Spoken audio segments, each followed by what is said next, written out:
Can Nigeria's big push on malaria move from rhetoric to real action? Now the vaccines have also come. We're piloting them in Bayelsa and Kebbi.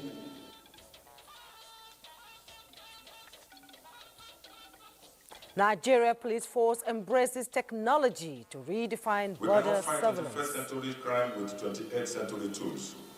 That's why we must embrace technology. These are not luxuries, they are necessities. And court jails notorious Asaru commander Mahmoud Usman, 15 years for illegal mining. Enforcement to ensure that people that have committed offenses against people, against the nation, are held accountable. Hello and welcome to NTA Network News. I am Juma Yusuf. Tonight, we'll be joining Adiola Kamea-Kere in Lagos for news from that axis. And Benny Adams is standing by live in our Abuja studio to bring us some of the latest business news. And Francisca Bella is our lead tonight on the sports news. Remember, you can watch this newscast on all our social media platforms displayed on your screen. Well, now the ink is barely dry on the last general election in 2023. Yet, we seem to be in the thick of electioneering, given how the political landscape is already overheating. What we see playing out these days are campaign posters going up, declarations being made, and the airwaves thick with promises from political parties and politicians alike. All of these are happening in spite of relevant provisions of the Electoral Act, and 2 years before the next ballot is cast in 2027. Tonight, we ask you as a Nigerian, what is the most effective way to stop premature election campaigns in Nigeria? There are feasible options provided in tonight's online survey. Please scan the QR code soon to be displayed on your screen. Follow the prompt by clicking on the link that pops up. You can thereafter tick whatever option most appeals to you to complete our online survey. You get the result at the end of the newscast.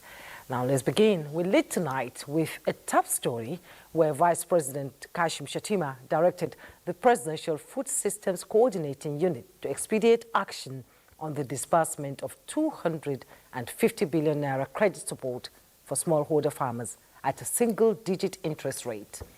He gave the directive during the 6th meeting of the Presidential Food Systems Coordinating Unit Steering Committee held at the Presidential Villa. Let's take a listen to State House correspondent Abdurrahman Jibrila's report. The meeting is tasking the Presidential Food System Coordinating Unit to come up with an implementation roadmap for the disbursement of the funds. Vice President Kashim Shettima says it was necessary to avoid further delays and ensure the target beneficiaries benefit the initiative. Commending President Tinubu for granting the unit the political backing to act boldly on priority reforms, notably the fertilizer raw materials liberalization and the Presidential Seeds Fund. I want to place it on record our deep appreciation for Mr. President's leadership and guidance. His clear directives on fertilizer liberalization and the seed fund have given the PFSCU the mandate and political cover to act boldly. But the private sector must drive the process. I want to once again thank everyone for attending this important conversation, and let's continue to act very fast for the sake of our nation. Calling for improved collaboration among stakeholders to revitalize the seed sector and expand the strategic grain reserve through the ongoing reform initiative of the federal government. The best way is to make farmers very happy. They are the drivers of production. They are the ones that feed the nation. Mind you, 80% or 85% of the food we eat, they come from the smallholder farmer. So we should not neglect them. Those are the ones that are driving the substantial part of the GDP, the 24-25% agricultural GDP contribution to national GDP comes from 80% comes from them. Members of the unit commended the Harvesting Hope Caravan currently engaging communities in collaboration with the subnational governments, underscoring that agriculture is a shared responsibility and stakeholders must align in vision and purpose to sustain progress. From the State House, Abraham Jibrila, NTA News. Now, key players in the health sector converged in Abuja earlier today to share ideas and drive political will towards ending the scourge of malaria on the African continent. Uche Ogochukwu reports on the summit with the theme, Harnessing Africa's Role in the Big Push Against Malaria. Investigations show that the world in 2023 recorded more than 263 million new cases and about 600,000 deaths from malaria. Most of the deaths happened in Africa, where children under 5 and pregnant women are often the most vulnerable. Beyond the threat to human life, malaria is also an economic burden, draining Africa of an estimated $5.2 billion each year in unmet funding needs. While progress is being made, available resources to fuel research, develop new tools and strategies, as well as to ensure access to effective treatment and preventive measures for all those who are affected still fall short. We need to do things differently, and that's why we're saying collectively we need a big push. It is urgent that our commitment is translated into concrete actions that will mobilize resources, strengthen systems, and prioritize impact. In addition to already existing response, African health leaders had launched the Big Push Initiative, a roadmap built on 6 priorities. In the next couple of weeks, one of the world's largest manufacturer of bed nets is coming to set up a plant to break ground here in Nigeria to produce the bed nets. We are calling for a creation of a budget line for malaria in national budget of Nigeria. We continue to support implementation efforts. They agreed that while the challenges remain, success is feasible as many African countries have already shown that malaria can be ended. However, they admitted that mosquitoes becoming resistant to insecticides, malaria parasites showing resistance to drugs, and climate change altering mosquito habitats are making transmission harder to control. But with a united big push, the continent can move closer to a future where malaria is a conquered disease. Uche Ogochukwu, NTA News. And for more on the summit and the rollback malaria program in Nigeria, I have with me in the studio Dr. Michael Adekunle Charles, the Chief Executive Officer for the Rollback Malaria Partnership. Thanks for joining us. Thank you very much. Now let's begin. What are the specifics now? New domestic financing mechanisms that will be implemented to ensure the big push is sustainable and not just donor dependent, because we see donors are now taking back their donation to the countries like the US. No, thank you very much. And that's exactly why we are here today, to talk about the next steps. What is it about financing? As you rightly said, we don't have the luxury of the funding that we had in the past. We saw what happened at the beginning of this year, and that's why under the leadership of the Coordinating Minister for Health and Social Welfare, he's really driving it and saying we need to look inwards, we need to look at resource mobilization, we need to look at domestic resource mobilization, but we cannot do it alone. And that's what the big push is about. It's about bringing the various stakeholders together, working with the private sector, working with various ministries, working with the communities to really ensure that we own the problem and we have a solution to the problem. Okay, about the vaccines, we've had trust deficits before to vaccines in Nigeria, and we've witnessed logistic barriers in previous similar initiatives. And some experts in the health sector say it should be holistic, and the approach should be holistic, like nutrition, environment, diet, and also acceptability of the vaccines from Nigerians. What reaction have we been able to get from stakeholders? I mean, vaccines is one of the tools, one of the many tools that we have in terms of the fight against malaria. It's not the only tool, but it's one of the many. And we're saying that we need to really look at subnational tailoring to see where does it make sense to deploy vaccines, which communities are going to accept it. What we do know globally and in Africa is that many countries have started rolling out the vaccines and it's being accepted. But really key is the vaccines alone is not going to cure malaria. We need multi-dimensional interventions. We still need the bed nets. We still need to clean our environments. We still need to spray the houses. So it's really a combination of all this that we need to see and use to ensure that we drive down the burden of malaria. Okay, I reckon the big plan for the big push is to leverage the private sector for key interventions within the framework of this new drive that you're implementing. Does this include utilizing them as patent medicine vendors to solve the last mile distribution problem for tests and treatments, not going to the hospital? There are places where you can just go have the tests and get treatment. Certainly, and that's what we're saying around the big push, that we need the public-private partnership. Government alone cannot do it. Government is trying its efforts, but we need to bring the private sector on board. And we need to look at the value chain altogether to see where can the private sector plug in and in which communities, in which states, etc. So this is the beginning of a dialogue. This is the beginning of a new thing, and that's why we're saying the big push is what we all need. We need to bring all the various stakeholders together to ensure that we can collectively drive down the burden of malaria. This is huge, actually, and from the report, we've seen countries that have been able to conquer malaria in their countries, like the Seychelles and all that. So what lessons is Nigeria taking from that? The lessons that Nigeria is taking from what we've seen from other countries, we had Cape Verde there, which was certified in 2024.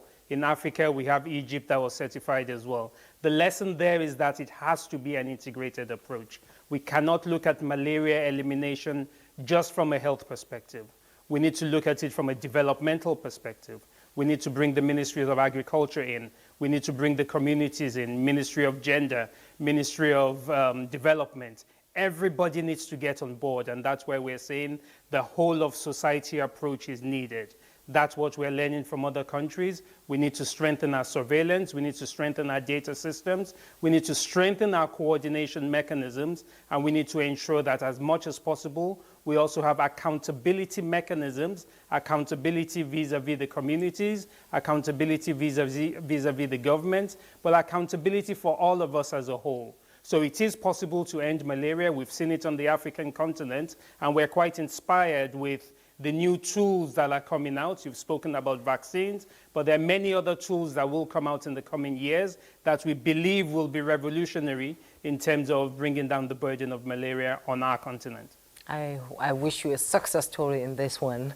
I hope Nigerians will be able to accept the vaccines and roll back malaria. That is very, very important, especially in the area of maternal mortality. Dr. Michael Adekunle Charles, the Chief Executive Officer for the Rollback Malaria Partnership, we thank you so much for your insight and time. We appreciate you. Thank you very much. Thanks for coming. Meanwhile, the Ministry of Health and Social Welfare is partnering the private sector to reduce the cost of essential medicines and address the out-of-stock syndrome in public health facilities across the country. Stakeholders believe the digitalized inventory consignment model, which hospitals are advised to adopt, will provide Nigerians with better access to medical services, including cancer treatments, irrespective of their location. The report. We are working towards, if you have a card in Lagos, you should be able to access treatment in Abuja with your card. The ministry is working towards that right now. Not only to digitalize the system, but interoperability is also part of what the ministry is looking into. Whatever we do, we should never forget that our job as Federal Ministry of Health and Social Welfare is to save lives, reduce both physical and financial pain, and produce health for all Nigerians.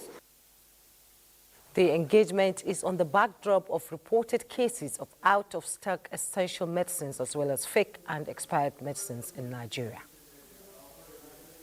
Now let's bring you up to speed with other news. The Federal High Court has convicted and sentenced one of the two alleged notorious Ansaru terrorist groups commanders, Mahmoud Usman, to 15 years in prison for illegal mining. Mahmoud Usman pleaded guilty to one of the 32 counts preferred against him. Olabode Arewa tells us more. Mahmoud Usman, who was the first defendant, pleaded guilty to engaging in illegal mining in the forests, but not guilty of other crimes. Abubakar Memuda, on his part, pleaded not guilty to all the charges. The 32-count charge against them include kidnapping for ransom, financing and recruiting for terror operations, as well as illegal mining. The second defendant did not plead guilty to any count. So to ensure that we are able to protect our witnesses, to ensure the security, they have to be remanded at the custody of the Department of State Services. Of course, in portions to ensure that people that have committed offenses against the people, against the nation, are held accountable. This goes to further tell you that we are not playing. We are serious with the security of our country. And as you can see, we are almost in court every day. Although there were arguments as to whether Mahmoud Usman should commence his 15-year sentence immediately, Justice Emeka Nwite ruled that they should all remain in DSS custody till the conclusion of their trial. The matter is adjourned to October 20 for continuation of the trial. In Abuja, Olabodarewa, NTA News. You're watching NTA Network News. We'll be back right after this break. Don't go away. Thanks for rejoining us, and let's bring you up to speed with other news. As troops of the 12th Brigade Nigeria Army, supported by hybrid forces and local vigilantes, have freed 17 kidnapped victims, comprising 13 adults and 4 children in Kogi State. Acting on intelligence received on September 10, 2025, the troops mobilized to Apamaru village and trailed the kidnappers to Wero village, where they engaged and overpowered the criminals. The rescue victims were taken to the 12th Brigade Medical Center for treatment. The Nigeria Army has also reaffirmed its commitment to protecting lives and property, urging citizens to continue providing timely information to support ongoing operations. And Nigeria's #1 police officer, Kayode Egbetokun, has admitted that it is nearly impossible to fight 21st century crimes with 20th century tools. The Inspector General of Police says numbers alone cannot secure Nigeria's borders and that intelligence is everything. He made this known while meeting with commanders of the Nigeria Police Force Border Patrol Unit at the force headquarters, Abuja. Francis Form has the report. Every network you dismantle must show to the world that Nigeria's borders are defended. That is why we must embrace technology, surveillance systems, drones, biometric scanners, real-time data analysis. Addressing the commanders, the IGP likened Nigeria's borders as gateway to the nation, warning that weak doors expose the country to threats, while strong ones guarantee safety for families. He highlighted Nigeria's over 400,000 kilometers of land and maritime borders, describing them as vital arteries for trade and culture, but also vulnerable channels exploited for arms smuggling, trafficking, and terrorism. The threats we face are changing every day. Our goal is not to wait for crime to happen. It is to prevent it, to disrupt it, to dismantle it before it matures. When you mount a checkpoint, when you block a smuggling route, when you rescue a victim, you are not just doing your job, you are shaping the future of Nigeria. The IGP reminded officers that policing in modern era must be intelligence-driven. He assured commanders of his commitment to their welfare and charged them to remain innovative, united, and uncompromising in securing Nigeria's sovereignty at its borders. Francis Form, NTA News. The Nigeria Customs Service on a 2 command has confirmed it intercepted 844 rifles, 1,200 and 500 rounds of ammunition, and millions of illicit drugs and counterfeit medicine within 14 months. The achievement was credited to the leadership of Assistant Comptroller General of Customs, Mohammed Babadede, while handing over the reins of leadership to Ahmed Alkali. Gabriel Amunike reports. Mohammed Babandede stressed that substance abuse and counterfeit drugs remain major drivers of cultism, kidnapping, and banditry in Nigeria. He underscored the Nigerian Customs Service core mandates of revenue generation, trade facilitation, and national security in safeguarding public health. He announced that under his leadership, the command intercepted 77 million tablets of tramadol, 12 million bottles of codeine syrup, and over 50 million tablets of expired and dangerous medicines. This year alone, my target is 700 billion. As I'm speaking to you, by the end of last month, I was able to collect 477 billion. So through your hard work, my officers and men were able to generate over 1.16 trillion. The incoming controller pledged to build on these gains through an open-door policy and stronger collaboration. I've come here with only one agenda, and that is the advancement of my country, safety of my country, and security and revenue. And I can assure you my doors too are open for you at any time. Highlight of the event was inauguration of a new gate, an award to Babandede, and the inspection of 20 containers of illicit drugs and 8 of prohibited items will be handed over to NDLA and NAFDAC. Gabriel Amunike, NTA News. From security to energy, the federal government has inaugurated the first power training center in Nigeria to address existing gaps in trained personnel and build skills in the power sector. Minister of Power Adebayo Adelabu said the training center will also drive ongoing reforms in the sector. Joshua Ojito reports. Standing tall at the Idu Industrial Layout in Abuja is the first power training center in the country, built and equipped with the support of the European Union and French Development Agency. It simply symbolizes France's continued commitment to supporting Nigeria on its path to inclusive and sustainable development in the energy sector. This is what we are doing by removing this bottleneck, which is the shortage of skilled workforce in the power sector. We are going to encourage, facilitate investment by the private sector. The center is expected to provide the needed training for personnel working in generation, transmission and distribution arms of the electricity value chain, thereby driving innovations for a competitive electricity market in line with the new Electricity Act. Equipped with modern facilities and technology, our workshops will enable us to enhance the quality of vocational training, ensuring that our trainees are not only well prepared to meet the current challenges in the sector, but also positioned to embrace future advancement. Minister of Power Adebayo Adelabu inaugurates the edifice, describing it as a citadel of learning not only for industry players in Nigeria, but Africa at large. This is yet another stride in the renewed hope agenda of Mr. President, which ensures that the development of our nation lies in providing key infrastructure that will provide hope for a vibrant youthful population and transform into meaningful economic prosperity. The coming on board of the center, the National Power Training Institute of Nigeria, NAPTIN, is optimistic that challenges of quackery and lack of personnel in Nigerian electricity supply industry will be addressed. Joshua Ojito, NTA News. And now we hear shareholders of BUA Foods have every reason to celebrate. This is because the company announced stellar results at its fourth annual general meeting, showing revenues and profits hitting new records, market value more than doubling, and one of the biggest dividends payouts in Nigeria's corporate history. Let's take a listen to Musa Abubakar's report. 2024 was a year of records for BUA Foods, a year when resilience met remarkable growth.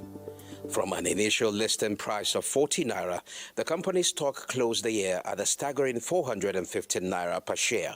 Market capitalization, an impressive 7.47 trillion naira, more than double 2023's value. With a profit of over 260 billion naira, there are not a lot of companies in Nigeria that make that kind of growth in a short span of time. By next year, most of our capacities are going to be doubled. But the numbers go beyond the markets. BUA's revenue jumped to 1.53 trillion naira, a 109% surge compared to the previous year. Earnings before interest, taxes, depreciation, and amortization leaped 123% to 481.7 billion naira, while profit after tax hit 265.9 billion naira, up 137%, even with rising cost and foreign exchange challenges. I will continue to do this to make sure that we keep affordability to the home border and for enabling price for our consumers. For shareholders, the story gets even better. Earnings per share more than doubled to 14 naira 78 kobo, and now a proposed dividend of 13 naira per share, totaling 234 billion naira, is set to reward investors. We are so happy, and what I want to assure shareholders is that the dividend that the Mbua Post will pay this year will certainly be much higher than the 13 naira, given their half-year result. From the trading floor to the family table, Boa Foods is proving that growth isn't just about numbers, it's about impact. And in 2024, that impact was undeniable. In Abuja, I am Musa Abubakar, NTA News. The Office of the Senior Special Assistant to the President on Community Engagement, North Central, in collaboration with global partners, has held a training for stakeholders across the geopolitical zone on peace and communal stability. The SSA to the President, Abiodun Esset, said the engagement followed the official launch of the Presidential Community Peace Engagement Initiative in June 2025 in Jos Plateau State. She explained that the project is to foster lasting peace and strengthen social cohesion across the 6 states of the North Central Zone. Together, we're implementing the project, Community Peace and Strengthen Social Cohesion in the North Central region. This training has been conveyed to bring together critical stakeholders across the North Central region. You have been carefully invited as a key actor in the peace and security architecture of our respective states. In every society, there are conflicts, but how did our elders, how did our communities resolve conflict? So we have to go back to history. I am confident that the insights and experience shared during the program will have a lasting impact. We have the capacity to gather local intelligence for the constituted authority, for the peace of our community. She commended the President and security forces, including stakeholders, for the support and promised to sustain efforts in building bridges of peace and stability in the region. The Economic and Financial Crimes Commission has granted administrative bail to the former Group Executive Officer of the Nigerian National Petroleum Company Limited, NNPCL, Mele Kyari. Mele Kyari on Wednesday honored an invitation by EFCC over an alleged $7.2 billion fraud during his tenure as the boss of the nation's oil company. Kyari was expected to account for funds allocated to the maintenance of Nigeria's refineries during his tenure. Meanwhile, the Federal High Court Abuja Division has ordered the temporary freezing of 4 bank accounts allegedly linked to Kyari. Justice Emeka Nwete gave the order following an ex parte motion filed by the EFCC. We'll take a pause here as we join Adiola in our Lagos Network Center for more on NTA Network News. We'll be back right after that. Hello, Adiola.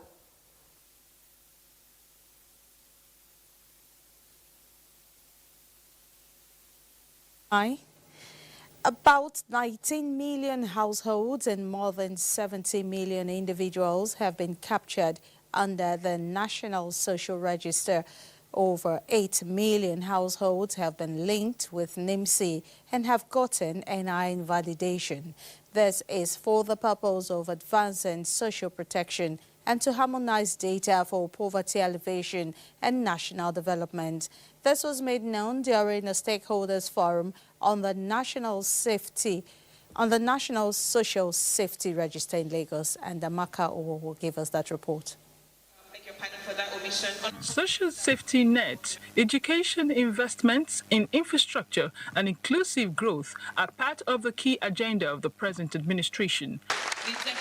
the National Social Safety Net was formed to collect information of the poor and vulnerable households across the 36 states and the FCT. Enrollment is easy, that people know why they qualify and can update their details without frustration. That women, children and the elderly persons with disabilities, our informal workers and displaced families are not left outside our social safety net. President Bola Ahmed Tinubu, GCFR, is so passionate about Nigerians, the poor and vulnerable Nigerians. He made two major reforms. That was the removal of fuel subsidy and the devaluation of the naira. And when you look at those two reforms, the people that are most affected are these poor and vulnerable Nigerians. And that's why he has taken social safety, social protection seriously. I'm happy to say that now, out of this 2.19 million Nigerians household, more than 90% of them have received their cash. So far, more than 52 billion has been disbursed. The federal government is committed to dedicating national resources to improve the lives of its citizens and strengthen the role of social protection and helping to distribute resources broadly. It's about the fact that the local economy prospers when the communities can spend. Social registry is developed using a process called community-based targeting. We are the closest to the grassroots, and this has to do with our subjects, with our people, helping them with all the social intervention. The importance of the registered government officials in unison agree enables them to respond to emergencies and mitigate risks. In Lagos, Amaka O, NTA News. Management of one of Nigeria's online financial institutions, OPay, has reassured Nigerians of better services ahead with its 7 security products available to ensure protection of users from internet fraudsters and other related crimes during financial transactions. Chief Financing Officer, OPay Nigeria, Elizabeth Wang, re-emphasized this at a presentation of cash prizes to winners of My OPay Security Vote Challenge in Lagos. Diana Ajali reports. What began like a fun game for some lovers of social media users and content creators, who are basically OPay customers, has today climaxed with this reward of ₦1 million prize. Among those that benefited from the first of its kind grand prize presentation were Temitope Chidebere, who won the Twitter category, Boluwatife Akindele, Instagram, and Bailey Otudo, TikTok, while Rafe and Gabriel Iboyi won the Facebook category. All we just wanted to do was just to reach out to our audience and tell people the good things and the benefits of using OPay. I feel excited. I mean, I'm a millionaire. The Chief Commercial Officer, OPay Nigeria, Elizabeth Wang, speaks on the idea that gave birth to My OPay Security Vote Challenge, which include live transactions double check, subscription control, scam alert, live transaction shade, among others.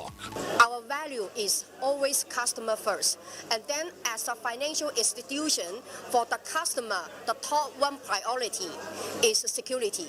One of the first feedbacks we got was what led us to create the USSD lock, which is about if I lost my card, if I lost my phone, how do I ensure that my money is safe? I'll listen to them and then create that kind of a product where just with a click of a few buttons, you can block your card and then secure your account as well. The ceremony was graced by several content creators and media personalities, amongst who are Vicky James and Folagade Banks, popularly known as Mama Diola.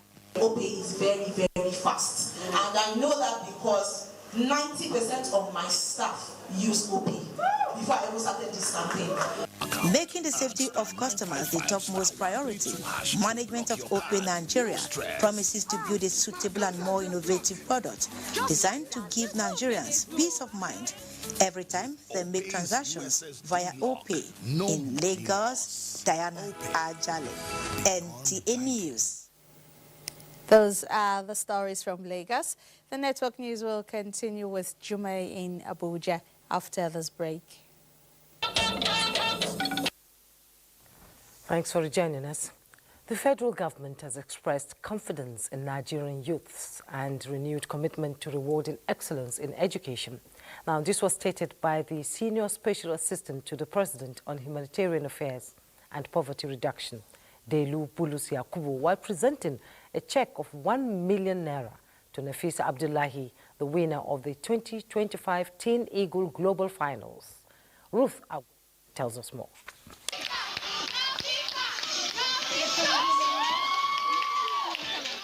Walking in shoulders high, Nafisa Abdullahi took the same bold efforts to defeat more than 20,000 students from 69 countries across the world to become global champion in English language skills, categorized in quiz, essay writing and spelling bee.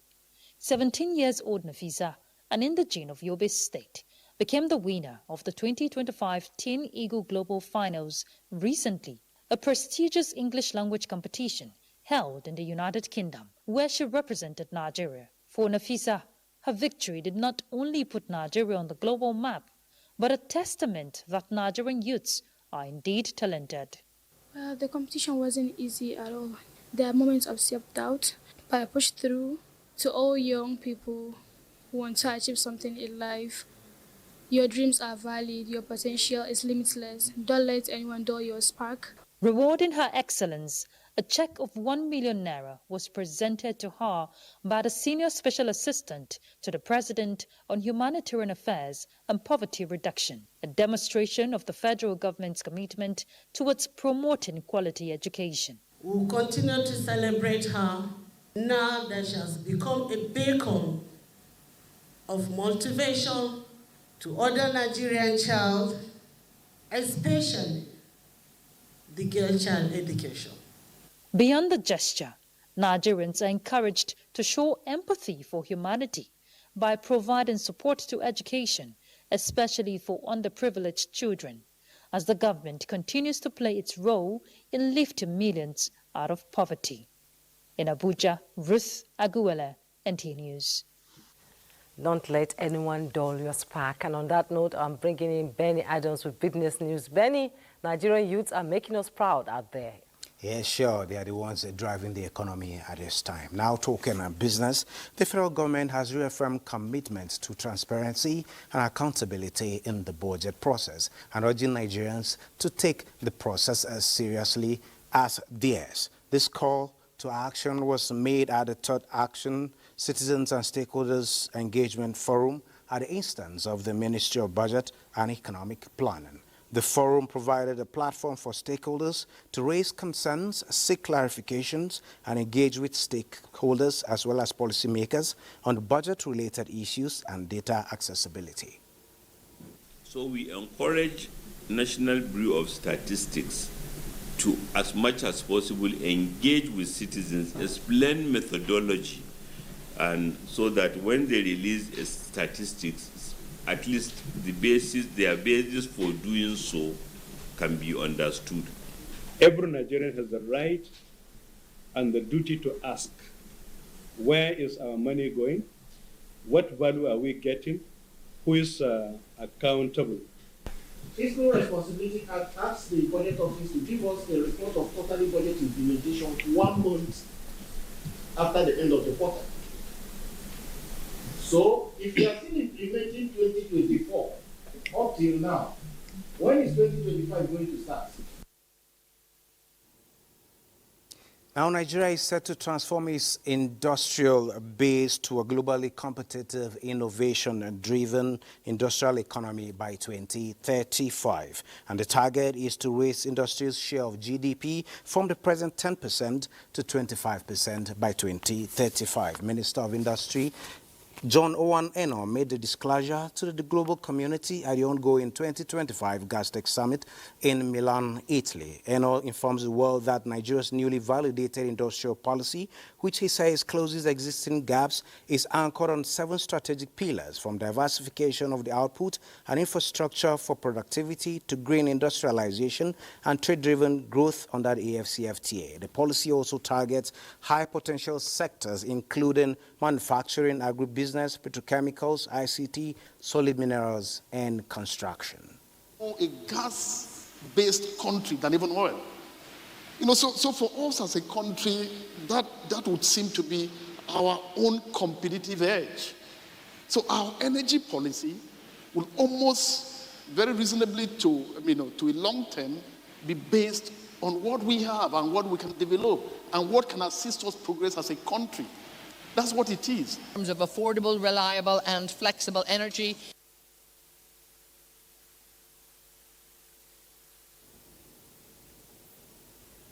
Thank you, Benny. And in a major boost for technical and vocational education, the National Business and Technical Examinations Board, NABTEP, has released the 2025 June-July examination results. Out of 92,875 registered candidates across 1,892 centers nationwide, 89,621 were graded, marking a notable improvement over previous years. The board registrar and chief executive, Dr. Muhammad Aminu Muhammad, says the results reflect the growing interest in vocational skills crucial for Nigeria's development. Olainka Ojo reports. 2025, a total of 92,875 candidates registered for NABTEP examination. Total of 92,875 candidates registered for the examination in 1,892 centers as against 67,751 in 1,708 centers in 2024. This increase reflects the growing interest in technical and vocational training across diverse trade subjects. The gender analysis also shows that male candidates outnumbered their female counterparts. And based on performance statistics, 61,104 candidates representing 68.18% of those who sat for the examination obtained 5 credits and above, including mathematics and English language. This performance is better when compared to previous years' June-July 2024 NBC/NTC examination result. May this year, the federal government launched a new TVET initiative designed to empower Nigerian youths with 21st century skills, bridging the gap between education and the demands of the nation's industries. Olainka Ojo, NTA News. The news will continue in a moment. Don't go away. And our survey results are in, and they are quite telling. You can go to our online, to get the results, actually. And that's it on NTA Network News tonight. Thanks so much for your time. I am Jumbo Yusuf.